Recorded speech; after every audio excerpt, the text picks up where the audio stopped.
A grand wedding hall bathed in golden light, chandeliers casting shimmering reflections upon the polished marble floor. The intoxicating scent of fresh roses and vanilla swirls through the air, mingling with the hushed murmurs of elegantly dressed guests. Anticipation crackles like static electricity as the bride, radiant yet restless, stands at the far end of the aisle.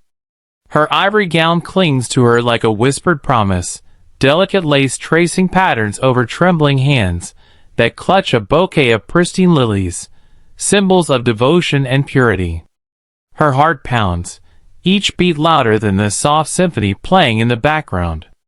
She should be happy. She should be at peace.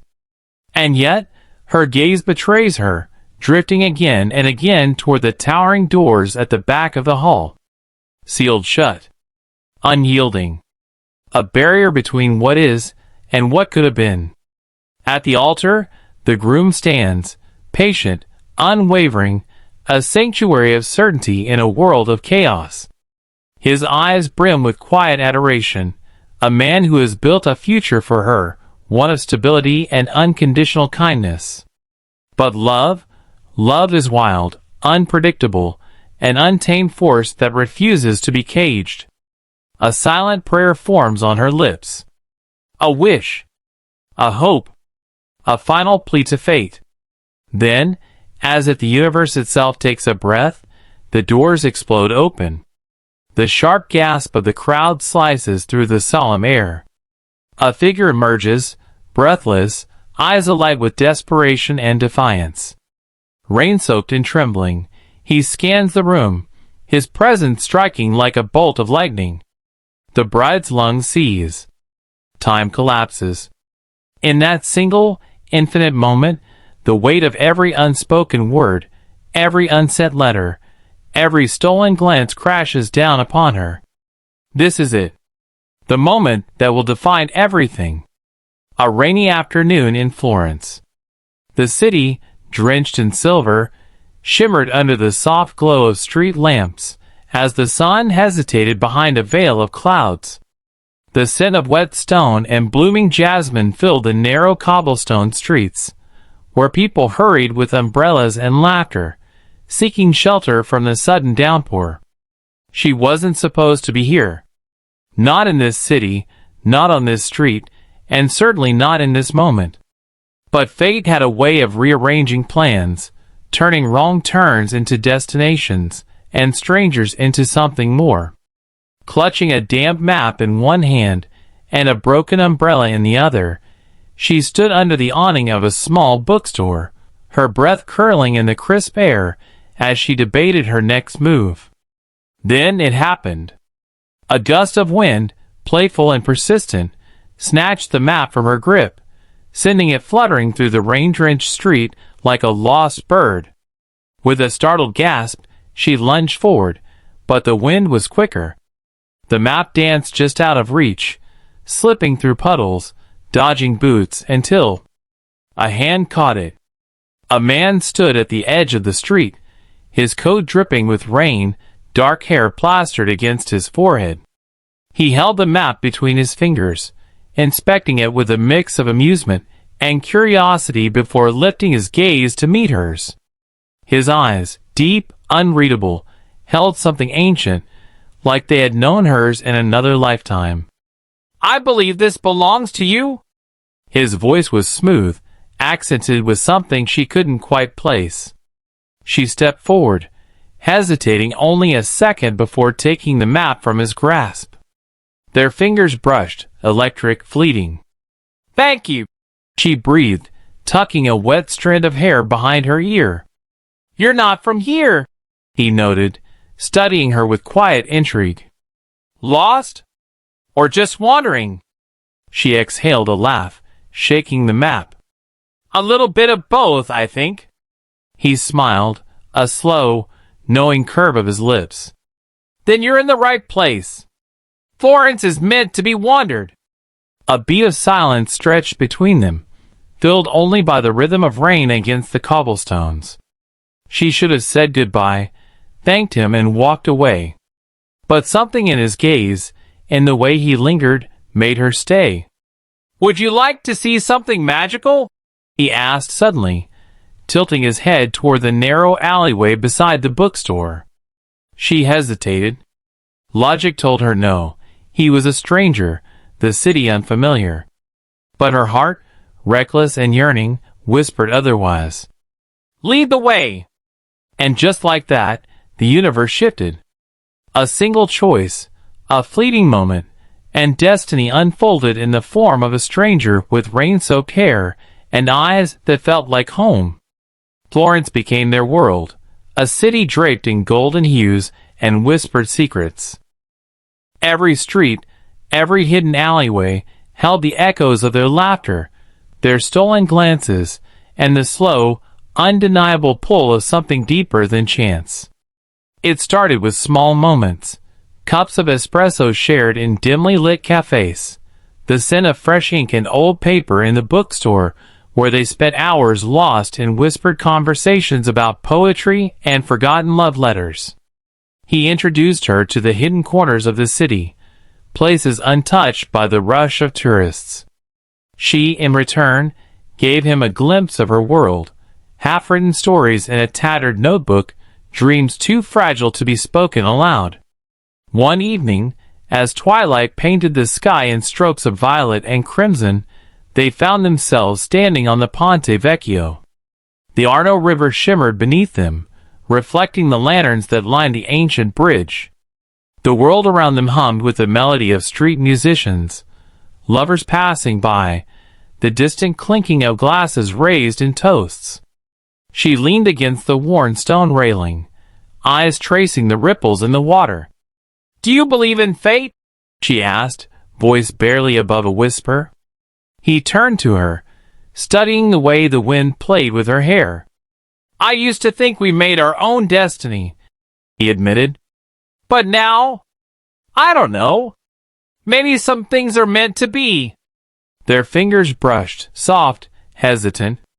The kind of touch that lingers, waiting for a choice to be made. And then, he closed the distance.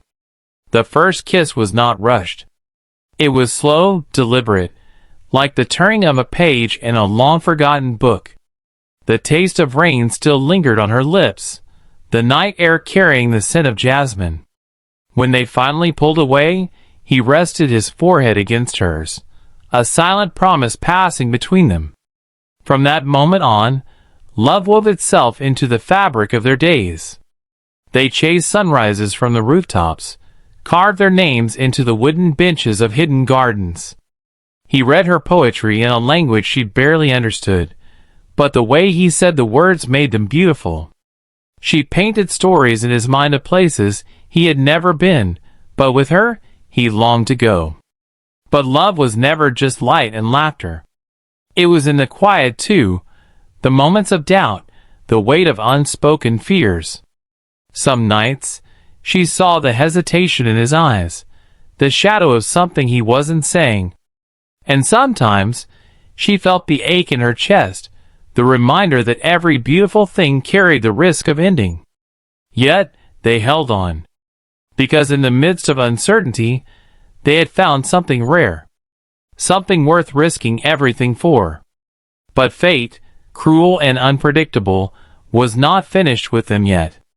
The autumn breeze carried the scent of falling leaves and impending rain as they walked through the quiet streets of Florence. The world felt smaller, as if only they existed in this stolen moment. But something was different. The laughter that once came so easily was now replaced by silence. The warmth between them edged with a cold hesitation. She could feel it in the way he held her hand, looser than before, as if afraid to hold on too tightly. In the way his eyes flickered with something unspoken, something heavy. "What's wrong?" she finally asked, stopping in the middle of the narrow street. The golden glow of the street lamps cast long shadows around them. He hesitated, looking away as if the words might disappear if he didn't speak them. But then, with a deep breath, he turned to her, his gaze filled with an unbearable sadness. "There's something I need to tell you." Her heart clenched. Okay, she whispered. He ran a hand through his hair, frustration and regret evident in every movement. I didn't mean for this to happen. I didn't mean to fall in love with you. But I did. And now, I don't know how to tell you the truth. The world tilted slightly, the air between them growing colder. The truth about what?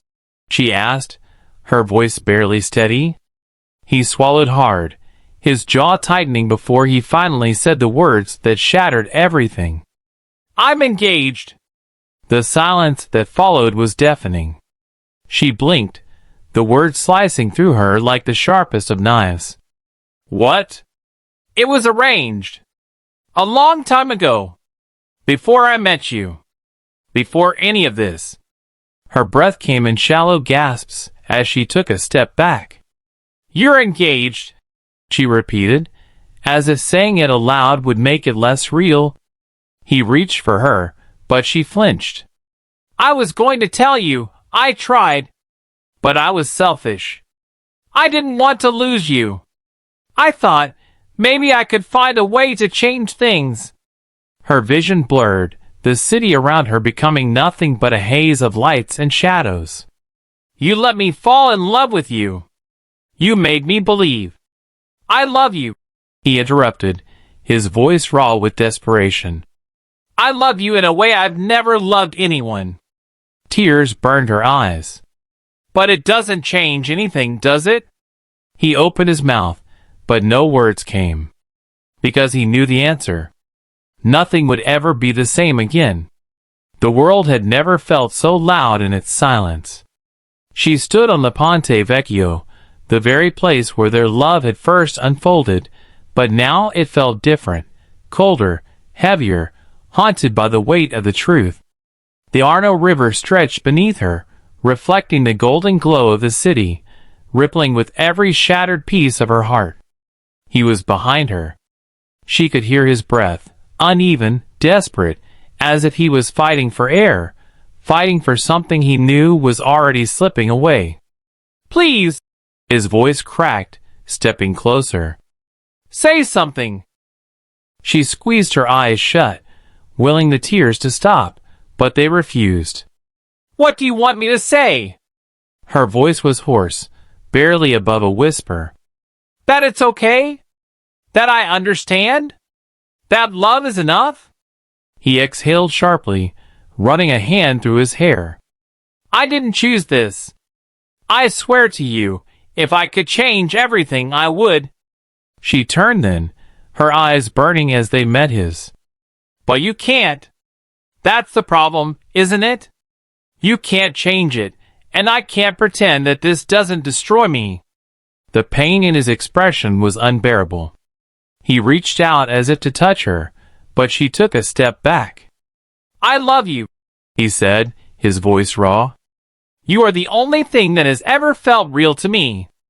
Her chest tightened, every part of her aching to believe him, to hold on to what they had, but reality was unforgiving. Then why does it feel like we were never meant to last? She whispered. A gust of wind rushed through the bridge, sweeping past them like an omen.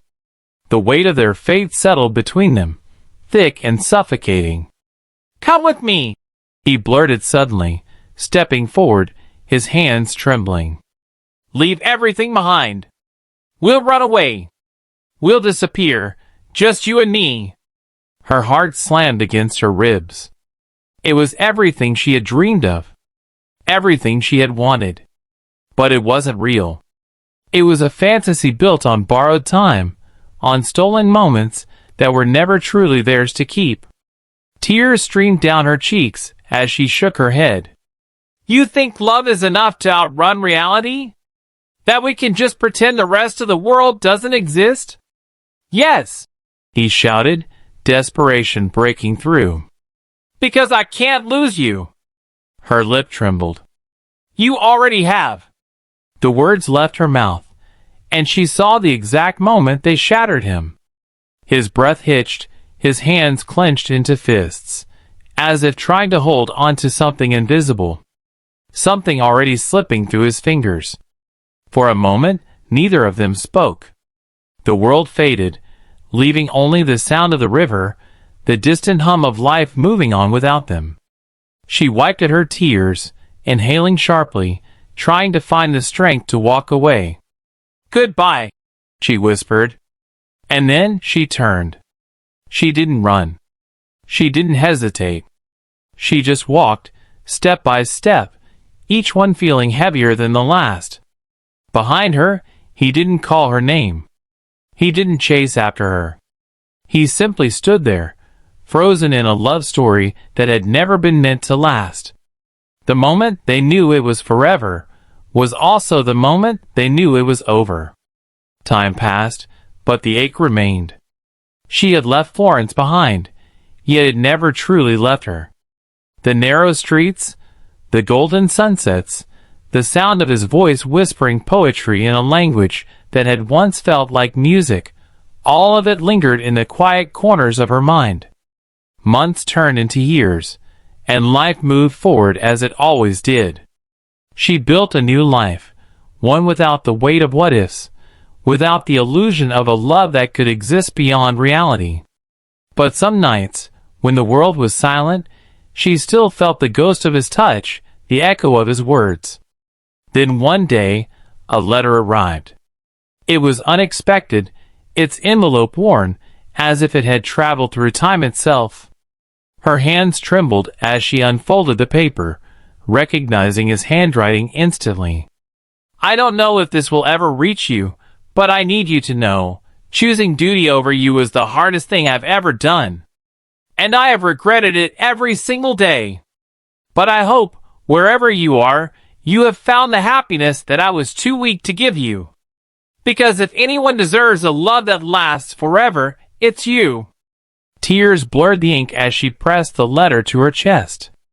A sad smile formed on her lips, not from regret, but from acceptance. Because for the first time in a long time, she understood. Some love stories aren't meant to last, but that doesn't mean they weren't real. She folded the letter carefully, tucking it away, not as a wound, but as a memory of something beautiful.